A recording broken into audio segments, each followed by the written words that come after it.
Après un début de saison cataclysmique ponctué par l'affaire Chris Paul et ses retombées négatives dans les médias, les Clippers se sont repris. Depuis 17 matchs, ils sont à 14 victoires pour 3 défaites, avec la 4e attaque et la 8e défense. Par conséquent, ils ont réussi à remonter dans le play-in, alors qu'il y a un peu plus d'un mois, ils étaient très mal engagés. Et ça, c'est pour diverses raisons. Déjà, Kawhi Leonard évolue à un niveau stratosphérique. Ensuite, James Harden reste un maestro incroyable. John Collins trouve petit à petit sa place dans l'effectif. On a des role-players discrets mais tellement essentiels comme Chris Dunn et Nicolas Batum. Et surtout, la belle surprise, c'est les jeunes Kobe Sanders et Jordan Miller qui s'imposent dans le groupe et qui amènent une nouvelle énergie. C'est ce qui manquait un peu aux Clippers sur le début de saison.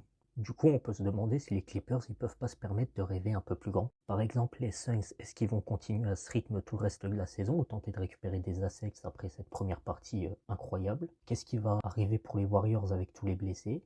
Est-ce que les Blazers vont réussir à suivre la cadence? Et aussi, ça c'est un avis personnel, mais je pense qu'il y aura des échanges entre le contrat de Bogdanovic, celui de Bradley Beal, Chris Paul qui est encore dans l'effectif, voire les contrats de John Collins et Zubac qui peuvent intéresser d'autres équipes.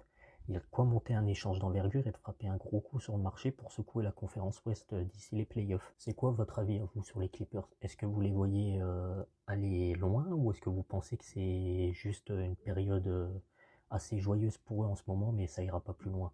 N'hésitez pas à le dire en commentaire, likez, partagez la vidéo et abonnez-vous, ça fait plaisir et c'est sympa pour la chaîne.